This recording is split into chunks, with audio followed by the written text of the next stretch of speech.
Estamos en vivo por la pantalla de DNews este miércoles 12 de febrero y han pasado cosas muy importantes en estas horas en relación al conflicto abierto más grave, significativo de este siglo XXI. Estamos hablando de la guerra en Ucrania. ¿Por qué te digo que ha habido novedades?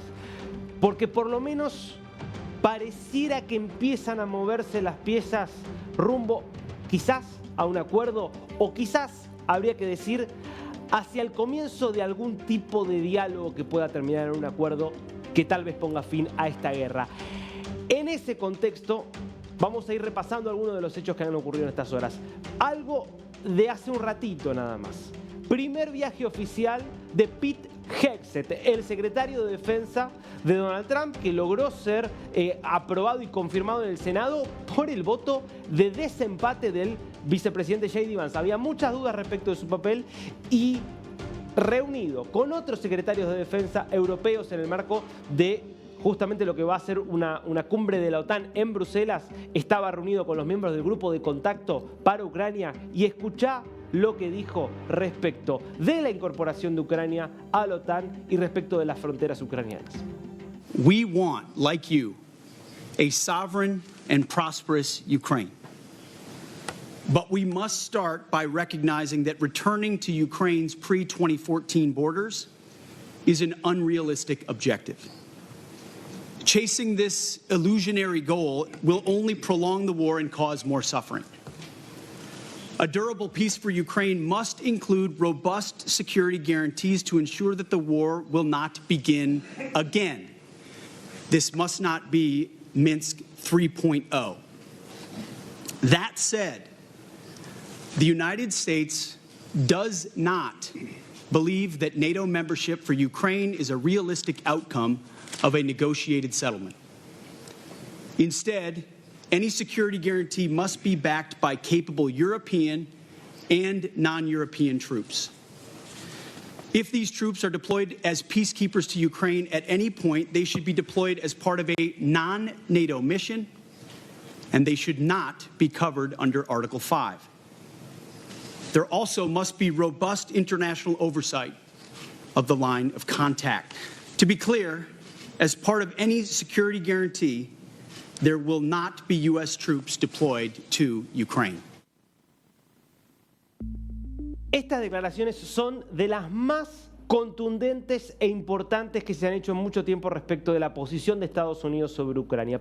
Primero, dice Hegseth, no hay ninguna posibilidad, palabras más, palabras menos, de volver a la frontera de 2014, antes de la anexión de Crimea y antes de la primera invasión, la invasión en el Donbass. Ahora vamos a ir a un mapa para que veamos de qué está hablando Hegseth. Segundo, no hay ninguna posibilidad de que Ucrania entre a la OTAN. No es ese el camino, a diferencia de lo que planteaba la administración Biden y de lo que sigue planteando el liderazgo de la OTAN de hoy y la Unión Europea. Tercero, cualquier tipo de pacto entre Rusia y Ucrania tendrá que estar monitoreado internacionalmente para asegurar que no haya violaciones en una eventual línea divisoria entre tropas ucranianas y tropas rusas. Pero esa fuerza que controle eso no puede ser de la OTAN. No puede ser de la OTAN y no puede estar amparada por el artículo 5, es decir, que si es atacada esa fuerza, la OTAN no tendría ninguna obligación de responder. Y cuarto, Estados Unidos no va a participar de eso. Es un mensaje durísimo para Ucrania que marca cómo Estados Unidos da un paso atrás en este conflicto y cómo Estados Unidos también le dice a los europeos, porque lo dijo también Hegseth, desde ahora la seguridad europea tiene que ser prioridad de los europeos. Estados Unidos da un paso al costado. Ahora, ¿por qué decimos que esto puede ser parte de una gran negociación y de un gran acuerdo? Porque anoche, mientras Hegseth estaba en Bruselas, Donald Trump en Washington, D.C., recibía a Mark Fogel. ¿Quién es Mark Fogel? Es un profesor, un maestro estadounidense que había sido arrestado en Rusia en 2022 por ingresar con cannabis medicinal y condenado a 14 años de cárcel como si fuera un narcotraficante. ¿Por qué es significativo esto? Porque en principio el gobierno de Donald Trump consiguió que Rusia lo liberara sin que Estados Unidos libere ningún prisionero ruso. Y dijo allá Trump que además Hoy se supone Rusia va a liberar a otro prisionero estadounidense. Es decir, hay un acercamiento claro entre Estados Unidos y Rusia. El gobierno estadounidense, Steve Witkoff, que es uno de los enviados especiales de Trump, dijo que hubo negociaciones y diálogo directo entre Trump y Putin para lograr esta liberación. Y esto va de la mano de que el propio Trump dijo días atrás, sí, he hablado con Putin, Putin no quiere más esta guerra y no quiere que siga muriendo gente. Mientras tanto, Volodymyr Zelensky da una entrevista con el medio The Guardian. ¿Y qué dice en esa entrevista? También la primera vez que lo dice así de forma tan clara. Estamos dispuestos a ceder territorio. No dice ceder territorio, utiliza otra palabra que es la que ves allí. Podríamos intercambiar un territorio por otro con Rusia. ¿Qué significa intercambiar un territorio por otro? Bueno, vamos a ir al mapa que nos va a ayudar a comprender justamente de qué está hablando Volodymyr Zelensky. Este es el mapa actual de cómo está el conflicto hoy entre Rusia y Ucrania. Lo que ves en rojo es el territorio anexado o controlado por Rusia. Rusia controla Crimea, controla 4 regiones que están en el este de Ucrania. En total es el 20% del territorio ucraniano. Son más de 100.000 kilómetros cuadrados. ¿De qué intercambio habla Zelensky? Bueno, hubo una incursión el año pasado de tropas ucranianas en territorio ruso. ¿Dónde? Acá, en este punto que ves allí, la región de Kursk. ¿Sabes cuánto ocupa Ucrania de territorio ruso? 500 kilómetros cuadrados, 0,002% del territorio ruso.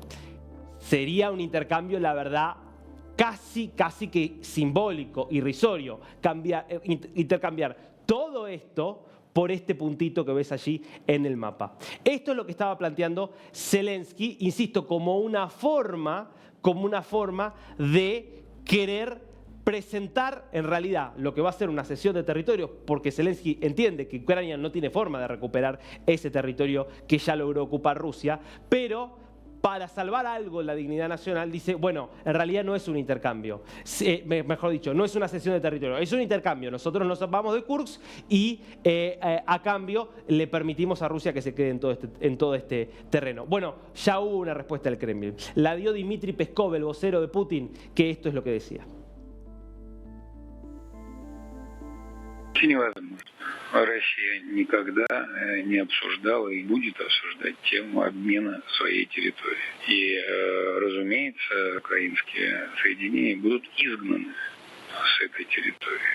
Все, кто не будут уничтожены, будут изгнаны. Está clara acá la posición del Kremlin, ¿no? Nosotros no vamos a presentar esto como un intercambio de territorio, no hay ninguna posibilidad. Los ucranianos se van a ir de Kursk y probablemente si continúa avanzando Rusia se van a terminar yendo porque llegaron a ocupar más de 1.000 kilómetros cuadrados y hoy ocupan la mitad o menos de lo que llegaron a ocupar porque Rusia está avanzando. Y bajo ningún concepto Rusia va a permitir que esto sea presentado de esa forma. Me parece que hay que leer lo que dijo Zelensky más en una clave interna. En esa entrevista Zelensky también habló del plan de Trump de Ucrania quieren que nosotros sigamos apoyando, que dé algo a cambio, que dé certificados, por ejemplo, para los minerales que tiene Ucrania y que Estados Unidos pueda acceder a ello. Bueno, son gestos, por ahora un acuerdo está lejísimos, pero son gestos que vemos de Estados Unidos, de Rusia y de Ucrania que por lo menos los muestran a todos un poquito más predispuestos a sentarse a negociar. Todavía me parece que está lejos el momento de la negociación, pero hay ahora una predisposición. El año pasado lo único que se veía era guerra, guerra y más guerra. Una guerra que lamentablemente sabemos que va a terminar mal para Ucrania y probablemente mucho mejor para Rusia. Por eso, quizás la única forma de salvar vidas y de salvar algo de lo que queda de la integridad territorial ucraniana sea precisamente por la vía de una negociación.